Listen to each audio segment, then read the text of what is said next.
దీన్ని ప్రారంభించే ముంగట మొన్న హిందూ ఏక్తా యాత్రల మాట్లాడినటువంటి బండి సంజయ్ గారిని ఉద్దేశిస్తూ నేను ఒకటి పాడతా ముందుగాల.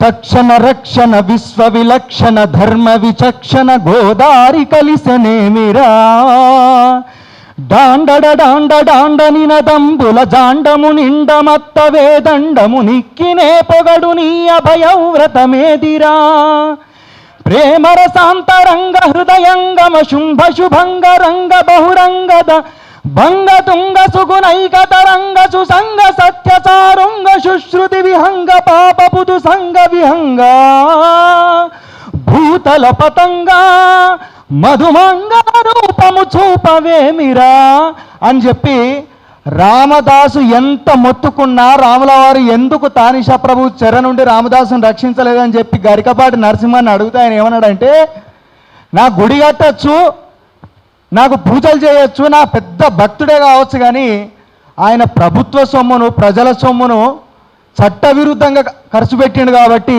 నేను ఎట్లా రక్షిస్తా అని చెప్పి రాముల వారు చెప్పిండు అని చెప్పి గరికపాటి నరసింహ స్వయంగా చెప్పిండు. రికార్డెడ్ ఇంకా ఉన్నది అది. ఈరోజు రాముడే గనక భద్రాచల రామచంద్రుడే గనక ప్రత్యక్షమైతే బండి సంజయ్ నీ గుండె మీద బాణం వేసేటోడు, నీ బుర్ర బద్దలు కొట్టేటోడు.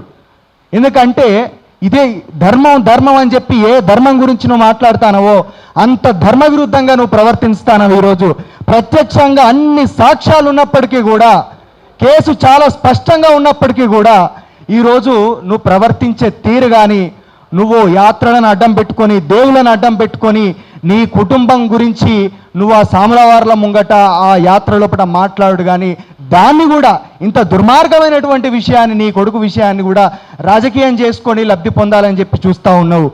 నువ్వు ఒక కేంద్ర హోంశాఖ సహాయ మంత్రివి. ఇట్లాంటి నేరాలను, ఇట్లాంటి నేరస్తులను అదుపు చేయాల్సినటువంటి బాధ్యతలో ఉన్నటువంటి నువ్వే ఇట్లా ప్రవర్తిస్తూ ఉన్నావు. ఇంతకంటే దుర్మార్గం ఏం లేదు.